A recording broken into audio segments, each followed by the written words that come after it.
Hello and welcome to this starter training video on the advanced search in Starter. Up until now, you've had the standard basic search function available in the top bar of the starter screen.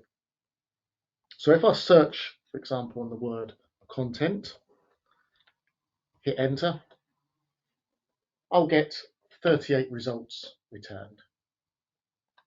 The reason I get these results is that the search is looking at a target of both folders and assets and will return results where the word content appears in the folder or asset title or description or within an indexable document, i.e. a Word document.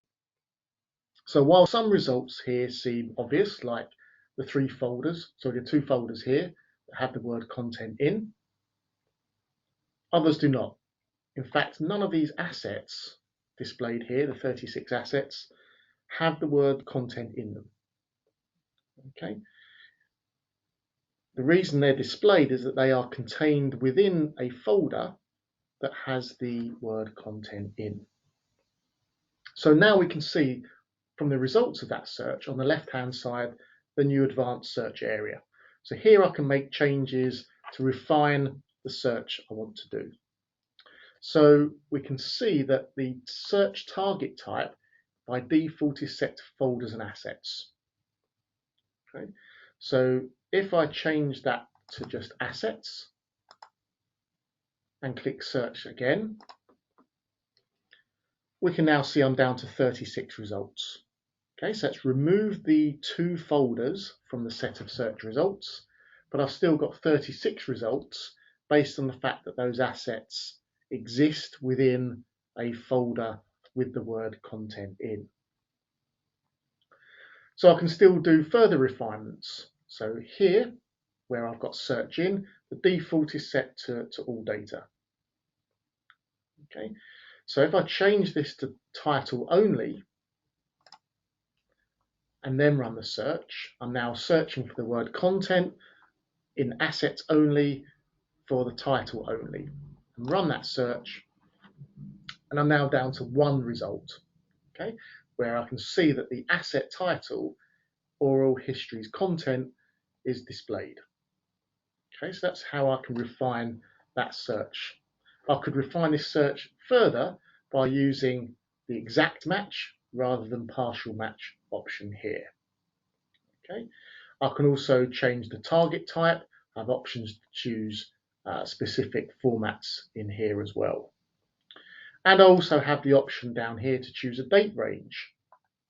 So search with date created, that is referring to the date it was created or ingested or uploaded into your starter system.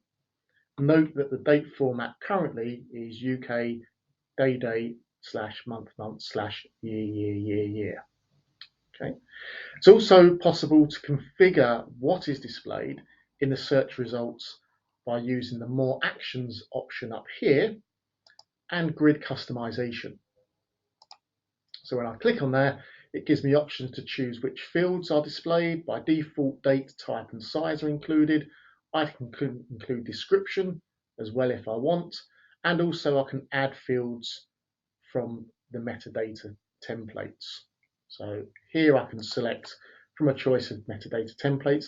Currently only Dublin Core and mods are supported templates. More will be available in the future.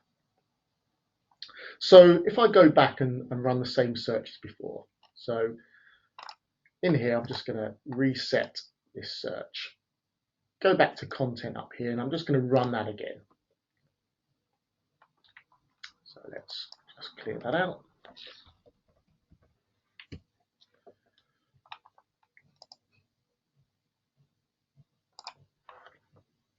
Okay, so I've got my 38 results again. Okay, so this time I'm going to click on Add Filter. So when I click on that, I now have the advanced search filter, which allows me to choose again a metadata group. Again, either Dublin Core or mods are supported. I'll choose Dublin Core. From the next metadata field drop-down list, it then presents to me the Dublin Core fields or fragments within that metadata schema. So if I choose publisher. And then we have the value field, and I can input the value that I want to search for. So let's say I'm going to search for the word engineering. And then I apply the filter. Okay, so now it's specifically looking in those 38 results for the word engineering in the Dublin Core publisher field. So it's found 2 results, which are actually the same. And we can see that if we click on one of those results, when I drill down into that metadata area, I can see that yes, in my Dublin Core publisher area, I have the engineering sales company metadata, which is why it returned that result in that set of searches. If I go back to that search, we can also see we have options to sort.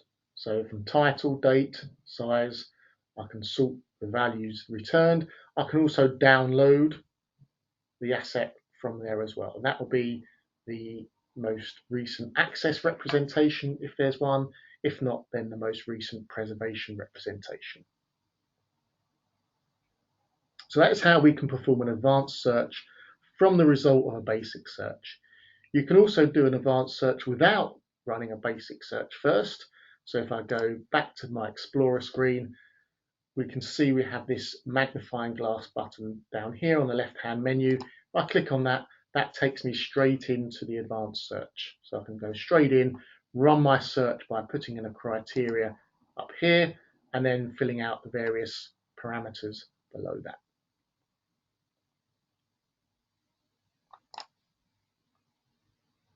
That concludes this short video on advanced search in Starter. Remember to look out for more information about Starter on the Community Hub. Thanks for watching and goodbye.